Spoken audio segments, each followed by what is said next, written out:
तो स्वागत करता हूँ आप सभी का आपके अपने यूट्यूब चैनल बाल स्टडी में। तो आज के इस वीडियो में हम लोग देखने वाले हैं क्लास 10वीं का इतिहास का चैप्टर 1, जिसका नाम है यूरोप में राष्ट्रवाद, उदय और विकास। इसका आज हम लोग अति लघुत्तरीय प्रश्न करने वाले हैं। तो ये है भारतीय भवन का। हम लोग जो है भारतीय भवन का क्वेश्चन आंसर करने वाले। और अगर आपको एनसीईआरटी का चाहिए, आपको एनसीईआरटी का चाहिए तो एनसीईआरटी का भी आपको मिल जाएगा। आप चैनल पे जाइए, आपको वहाँ पे मिल जाएगा एनसीईआरटी का, ठीक ना। या तो फिर आप ऐसे भी सर्च करते हैं। एनसीईआरटी का पहला चैप्टर है यूरोप में राष्ट्रवाद, है ना, सिर्फ इतना ही नाम है, यूरोप में राष्ट्रवाद। ऐसे लिखिएगा, आप जाके सर्च कीजिएगा यूट्यूब पे कि यूरोप में राष्ट्रवाद का क्वेश्चन आंसर बाई बाल स्टडी। ऐसे करके अगर आप सर्च करते हैं तो मेरा वीडियो सबसे पहले चलाएगा।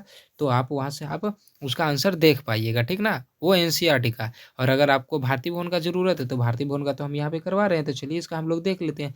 तो इसका देखिए अति लघु तरीके का हम लोग टोटल प्रश्न करने वाले, जितना सारा भी क्वेश्चंस इसमें है ना, सभी का हम लोग आंसर देखने वाले, एकदम सटीक और एकदम सही। ठीक है बच्चे लोग। अच्छा, एक बात और बता देना चाहते हैं कि अगर आप लोग क्लास टेंथ का ऑल सब्जेक्ट पढ़ना चाहते हैं, ठीक ना, अगर एग्जाम में आप चाहते हैं कि मेरा 450 प्लस आए, तो फिर आप सभी के लिए न्यू बैच स्टार्ट करने वाले हैं, ठीक ना। तो आप लोग जल्दी जल्दी से ज्वाइन हो जाइएगा। देखिए 20 जनवरी से स्टार्ट हो रहा है बैच, 20 जनवरी से स्टार्ट हो रहा है, 20 जनवरी 2024, ठीक ना। तो आप लोग जल्दी से ज्वाइन हो जाइए। जो बच्चे, अगर हो सकता है ये वीडियो बाद में आप देख रहे हैं, जनवरी के बाद, फरवरी, मार्च, अप्रैल, मई, जून, जुलाई, जो भी आप देख रहे हैं, तो आप लोग ज्वाइन हो सकते हैं, ताकि आप लोग का नंबर अच्छा है। इस नंबर पे देखिए 99 0 53 0 44 40, इस नंबर पे जो है आप मैसेज करिए कि सर हमको ज्वाइन होना है। इसका जो है प्राइस बाबू 499 रुपये। इसका क्या है प्राइस? 499 रुपये। ये 499 कब का है? 20 जनवरी 2024 से पहले का। इसके बाद हो सकता है फिर बढ़ सकता है, या तो नहीं भी बढ़ सकता है, वो तो बाद में बताएंगे जब आपका मैसेज आएगा तब, ठीक ना। तो आपको एक एक करके हर एक सब्जेक्ट पढ़ाया जाएगा, हिंदी भी, मैथ भी, संस्कृत भी, सभी कुछ पढ़ाया जाएगा, साइंस और सोशल साइंस, सब कुछ, ठीक ना। तो चलिए हम लोग इसका अब पहले क्वेश्चन का आंसर देख लेते हैं। तो देखिए पहला क्वेश्चन है क्या, कि अंसर्ट रेनन ने राष्ट्रवाद को किस रूप में परिभाषित किया, ठीक ना। अंसर्ट जो रेनन है ना, वो राष्ट्रवाद को किस रूप में परिभाषित किया, ये हमको आंसर जानना। अब देखिए किस रूप में परिभाषित किया ये हमको बतलाना है। तो इसलिए इसका आंसर जो है थोड़ा सा लंबा है, तो आप लोग ये नहीं सोचिएगा कि सर इसका आंसर लंबा है। कोई कोई क्वेश्चन का आंसर लंबा होता है। चलिए इसका देखिए उत्तर देते हैं कि फ्रांसीसी दार्शनिक अंसर्ट रेनन ने राष्ट्रवाद की एक नई और व्यापक परिभाषा दी है। अब क्या परिभाषा दिया है, देखिए उनके अनुसार राष्ट्र समान भाषा, नस्ल, धर्म या क्षेत्र तक ही सीमित नहीं है ना। राष्ट्र जो है वो समान भाषा, नस्ल, धर्म या क्षेत्र तक ही सीमित नहीं है। राष्ट्रवाद के लिए अतीत में समान गौरव का होना और वर्तमान में एक समान इच्छा संकल्प का होना, साथ मिलकर महान काम करना और आगे ऐसे काम करने की इच्छा, एक जनसमूह होने की यह जरूरी शर्त है, ठीक ना। अतः राष्ट्र एक बड़ी और व्यापक एकता है, उसका अस्तित्व रोज होने वाला जनमत संग्रह है। ये देखिए परिभाषा दिया था अंसर्ट रेनन, ठीक ना, राष्ट्रवाद का। चलिए देख लिया हम लोग। चलिए अब दूसरा क्वेश्चन देखते हैं। दूसरा क्वेश्चन क्या है कि वियना कांग्रेस द्वारा फ्रांस में किस राजवंश की पूर्ण स्थापना की गई थी।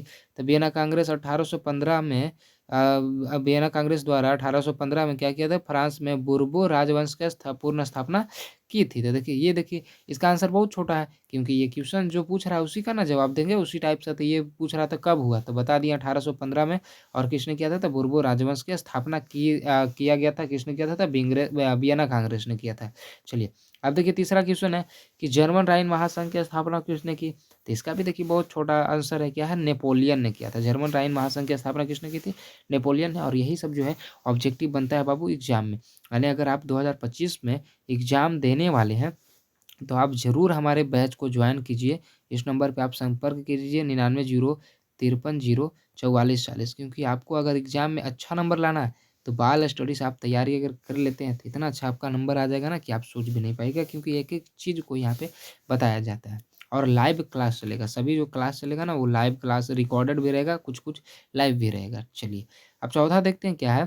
चौथा है चार्टिस्ट आंदोलन किस देश में हुआ था। चार्टिस्ट आंदोलन बाबू इंग्लैंड में हुआ था। कहाँ हुआ था, इंग्लैंड में हुआ था, जिसको हम लोग ब्रिटेन भी बोलते हैं। ऑप्शन में हो सकता है ब्रिटेन रहे तो ब्रिटेन भी उसको ही बोलते हैं, ठीक ना, ब्रिटेन याद रखिएगा। ब्रिटेन बोलिए या तो इंग्लैंड बोलिए, इसी का बहुत सारे नाम है, लंदन भी इसी को बोलते हैं, ठीक ना? चलिए अब देखिए 5वां देखिए क्या है कि 1832 में का संसदीय सुधार अधिनियम किस देश में पारित किया गया था? तो ये इंग्लैंड में किया गया था। कहाँ किया गया था? इंग्लैंड में। अब देखिए 6ठा नंबर क्वेश्चन है कि मेटरनिक कौन था? यूरोपीय इतिहास में वह क्यों विख्यात है? मेटरनिक कौन था इसके बताना है और यूरोपीय इतिहास में वह क्यों विख्यात है? तो मेटरनिक बाबू ऑस्ट्रिया का चांसलर था। कहाँ का था? ऑस्ट्रिया का चांसलर था। तो चलिए देखते हैं इसका उत्तर देख लेते हैं कि काउंट क्लीमेंट मेटरनिक ऑस्ट्रिया का चांसलर था। देखिए इनका मेटरनिक का पूरा नाम क्या है? Count Clement Metternich. ऑस्ट्रिया का क्या था? चांसलर था। नेपोलियन के पतन के पश्चात वह केवल ऑस्ट्रिया साम्राज्य का ही नहीं अपितु समस्त यूरोप का सर्वाधिक महत्वपूर्ण व्यक्ति बन गया, है ना? नेपोलियन का पतन, पतन मतलब कि उसका नाश हो जाना, नेपोलियन का विनाश हो गया, उसके बाद आया ऑस्ट्रिया में कौन? मेटरनिक। और ये जो है समस्त यूरोप में महत्वपूर्ण व्यक्ति बन गया। बोला वह स्वतंत्रता तथा सुधार आंदोलन का घोर विरोधी एवं पुरातन व्यवस्था का समर्थक है। ये बहुत ही खराब आदमी था, ठीक ना? ये आदमी जो है बहुत ही खराब है। स्वतंत्रता और सुधार आंदोलन का जो घोर विरोधी था, मतलब कोई भी अगर आंदोलन करता था ना तो इसको दबा देता था। जैसे इटली इटली और इटली और जर्मनी क्या था? इटली और जर्मनी जो है वो मतलब अपना एकीकरण करना चाहता था, लेकिन नहीं, जब वो आंदोलन करता था इटली और एकीकरण, तो मेटरनिक क्या करता था? उसके आंदोलन को दबा देता था। मतलब बहुत ही खत्म आदमी था, एक तरह से बोल सकते हैं तो, ठीक ना? है ना? देखिए अब आगे देखिए क्या है, बोल रहा है कि समर्थक था। बोला यूरोपीय इतिहास में वह वियना व्यवस्था, यूरोपीय कंसर्ट, पवित्र संघ की योजना, चतुर्राष्ट्र मैत्री और मेटरनिक व्यवस्था के लिए विख्यात है। ये देखिए इसका उत्तर लिख लीजिएगा। चलिए अब अगला है देखिए 7वां नंबर क्वेश्चन कि फ्रैंकफर्ट संसद की बैठक क्यों बुलाई गई? इसका क्या परिणाम हुआ? फ्रैंकफर्ट संसद की बैठक क्यों बुलाई गई थी और इसका परिणाम क्या हुआ हमको जो बताना है। तो देखिए इसका उत्तर हो जाएगा बाबू कि फ्रैंकफर्ट संसद की बैठक का मुख्य उद्देश्य जर्मन राष्ट्र के निर्माण की योजना बनाना था। इसके अनुसार जर्मन राष्ट्र का प्रधान एक राजा को बनाना था जिसे संसद के नियंत्रण में काम करना था तथा जर्मनी के एकीकरण उसी नेतृत्व में होना था। जर्मनी का भी एकीकरण उसी नेतृत्व में होना था, है ना? जो कि जर्मनी का एकीकरण कभी हो जाता, लेकिन ये जो मेटरनिक जो था ना वो इसको क्या करता था? इसका आंदोलन को दबा देता था, इसलिए इसके नेतृत्व नहीं हो रहा था। लेकिन जब प्रसा के राजा फ्रेडरिक विलियम चतुर्थ ने यह प्रस्ताव को अस्वीकार कर दिया तो असेंबली भंग हो गई और जर्मनी का एकीकरण पूरा नहीं हो सका। इस तरह से आप इसको याद रखिएगा, ठीक है? चलिए अब देखिए 8वां नंबर क्वेश्चन देखते हैं हम लोग। 8वां नंबर क्वेश्चन देखिए, इसको छोटा कर देते हैं, छोटा नहीं हो रहा है ना? अच्छा कोई दिक्कत नहीं, धीरे-धीरे करके देख लेंगे। देखिए 8वां नंबर क्वेश्चन क्या है? इटली के एकीकरण में मेजनी की क्या भूमिका थी? इटली के एकीकरण में मेजनी की क्या भूमिका थी? अब बाबू देखिए मेजनी आया तभी इटली का एकीकरण हो पाया। अगर मेजनी नहीं आता ना तो इटली का एकीकरण कभी नहीं हो पाता। एकीकरण करने का मतलब समझ रहे हैं ना? एकीकरण करने का मतलब सभी लोग एक दूसरे से मिल जाते हैं, ठीक ना? तब वो एकीकरण कहलाता है। जैसे अब देखिए क्या है, जैसे भारत में भी पहले ऊंच-नीच, जात-पात सब कुछ देखा जाता था, है ना? कि मतलब वो हिंदू है, हम मुस्लिम हैं तो काहे उसके साथ रहेंगे, इस तरह से। लेकिन हम लोग को ये सभी अब बात नहीं मानते क्योंकि हमारे एक व्यक्ति जो थे, समझिए एक तरह से भगवान हमारे, जो कौन? भीमराव अम्बेडकर, जो हमको ये अधिकार दिला दिए कि चाहे ऊँच रहे, नीच रहे, जात-पात कोई भी रहे, हम सब एक समान बैठ सकते हैं। इसी तरह से यहाँ आया मेजनी, मेजनी आया। मेजनी क्या किया कि इटली के में एकीकरण करवा दिया, मतलब सबको समझा दिया और सब एकजुट मिलके रहने लगे और एक बहुत बड़ा राज्य बन गया, मतलब एक शक्तिशाली राज्य बन गया, ठीक ना? शक्तिशाली राष्ट्र बन गया। अब देखिए क्या भूमिका था इसका देख लेते हैं। तो इसका उत्तर हो जाएगा कि जियोसेपे मैत्सनी इटली के एकीकरण का मसीहा था।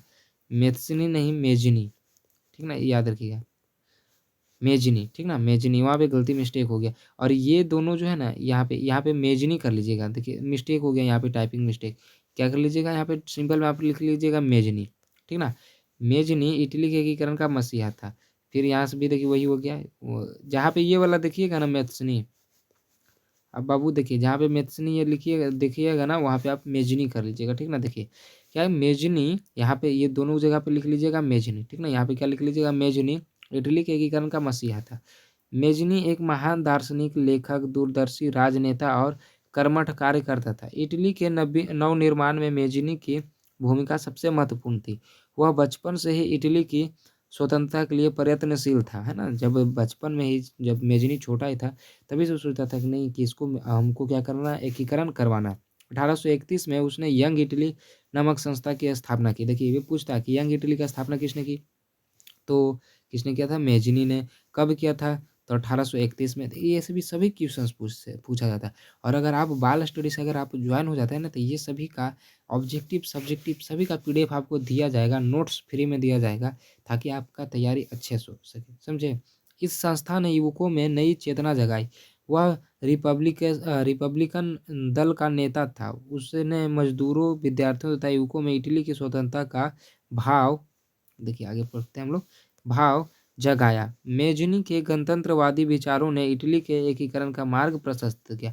अब वो क्या किया कि मजदूरों में, विद्यार्थियों में और युवकों में, यानी कि जो जवान युवक था उसमें क्या किया कि स्वतंत्रता का भाव जगा दिया। अब सब सोच लिया कि नहीं, अब हमको स्वतंत्र होना है, अब हमको क्या होना है? स्वतंत्र होना। तो अब सब में जब जाग गया था, सब करके युद्ध कर लिया, सब युद्ध कर लिया, और जैसे भारत में हुआ, सभी लोग लगा तो अंग्रेज भाग गए। उसी तरह से इटली में भी हुआ, और इसी तरह से जर्मनी में भी हुआ था। तो चलिए, आप लोग समझ गए ना कि किस तरह से हुआ। तो ये देखिए था क्वेश्चन का आंसर। अब आंसर जो है, अब क्वेश्चन जो है खत्म हो गया। तो इसमें 8 क्वेश्चन था, हम लोग आठों का कर लिए, ठीक ना? तो आपको वीडियो कैसा लगा ये कमेंट में आप करके ज़रूर बताइएगा। आपको समझ में आया कि नहीं? आपको समझ में आया कि नहीं, ये ज़रूर बताइएगा कमेंट में, ये ज़रूरी है। और हाँ, अगर आप लोग ज्वाइन होना चाहते हैं क्लास 99 0 53 0 44 40, इस नंबर पे आप संपर्क कर सकते हैं, ठीक ना बाबू? चलिए, मिलते हैं अगले इसके लघुत्तरीय और दीर्घोत्तरीय क्लास में। अगर उसका देखिए डिस्क्रिप्शन में हम लिंक दे देंगे, तो आप वहाँ से भी देख सकते हैं। चलिए, मिलते हैं अगले वीडियो में, तब तक के लिए जय हिंद, जय भारत।